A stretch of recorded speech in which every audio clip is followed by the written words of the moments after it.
Welcome to Forgotten Hollywood.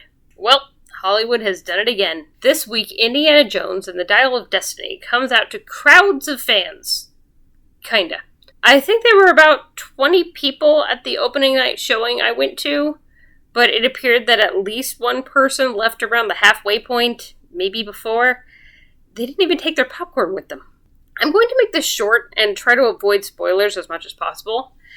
As with all movies, this one was broken up into acts. A prologue, Act 1, Act 2, and Act 3. The prologue was the most enjoyable of the four, even if the CGI everything made me feel like I was watching video game cutscenes. Seriously, everything. The effects, the aging, even the background was CGI at times. Very strange when they kept cutting back to the real people. The first act felt more like The Kingdom of the Crystal Skull. The second felt like a mix of every other Indiana Jones movie, though not quite as fun to watch. And the third act was interesting. There were moments when Indy was just like the old Indy, and there were other moments when he was just old Indy, foolish old man phoning in life. Events in Dr. Jones' life before the start of the main story and during the adventure itself weighed down on him, and unless it's an action sequence, he mostly comes across as depressed. This made him more as someone to be pitied than typical action hero. Worse, though, was the female lead played by Phoebe Waller-Bridge. Helena's morals reminded me of one of the bad guys in Raiders of the Lost Ark, and she was about as likable as a toothache. While the movie wasn't heavy-handed with politics, I did notice several scenes slipped into the message. They were more subtle than most modern movies, but it was there. Speaking of being there, the movie had a few characters that didn't seem to serve much of a purpose, with only one actually contributing something good towards the very end of the movie. The only other purpose I saw was to highlight that the bad guys are bad, something they easily did for themselves, and of course to bring attention to the message. But Hollywood wouldn't create characters purely for political purposes, right? If you believe that, I have a nice bridge to sell you.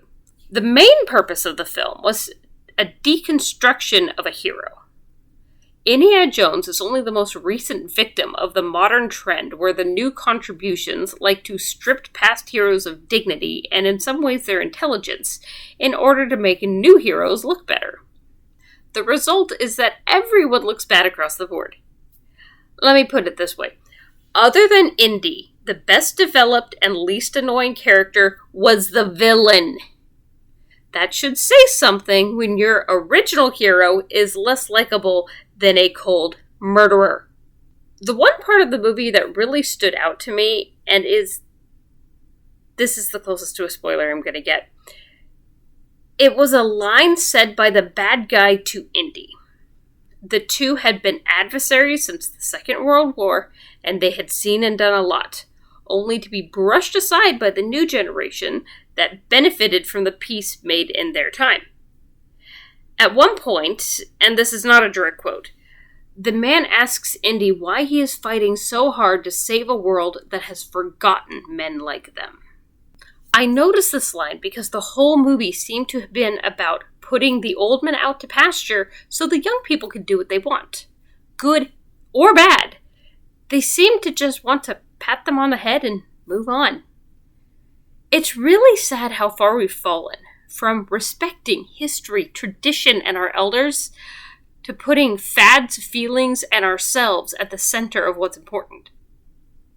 Kind of depressing, really. But that was the theme of the movie. The plot, on paper, wasn't that bad. It could have been a great Indiana Jones movie if the lead had actually been Indiana Jones. I would have liked to see more familiar faces than we got, although we did get a few. The acting was good, at least as far as Harrison Ford and Mads Mikkelsen. Toby Jones was also great. I wish he had been in it more. The younger actors, it seemed like they were trying too hard to play a stereotype. The tough government agent, the trigger-happy henchman, the stoner hippie, the jerk rich kid, and so on. The biggest fault, other than the annoying characters, was the filming itself. the action sequences did a lot of close shots with everything moving really fast. So it was kind of hard for me to keep up with what was happening, since I could hardly see what was happening.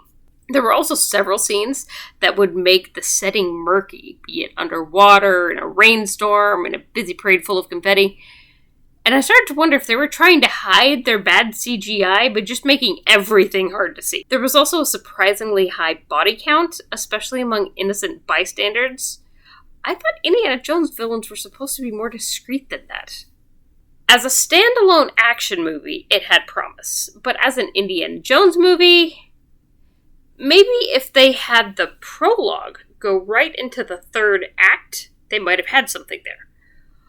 Also, the explanation at the end as to why things happened the way they did, it kind of came out of nowhere. Literally, Helena must have been psychic or something, because she just says what was going on when there's no way she could have had the knowledge to do that. And there was a conversation earlier where Indy had been talking to the bad guy and presented another very plausible scenario for how things turned out the way they were.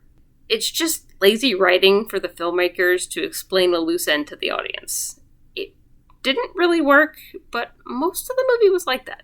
In short, they were trying to invoke nostalgia while simultaneously pushing the past aside and updating everything. It was disjointed, to say the least.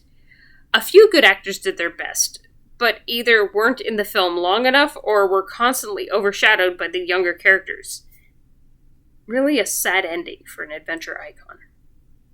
Thanks for watching. Which Indiana Jones movie is your favorite? Mine is The Last Crusade, because I love the dynamic between Indy and his father. Something they tried and failed to recreate in this one. Let me know in the comments, and don't forget to like and subscribe. Click the bell for notifications, and I will catch up with you next time.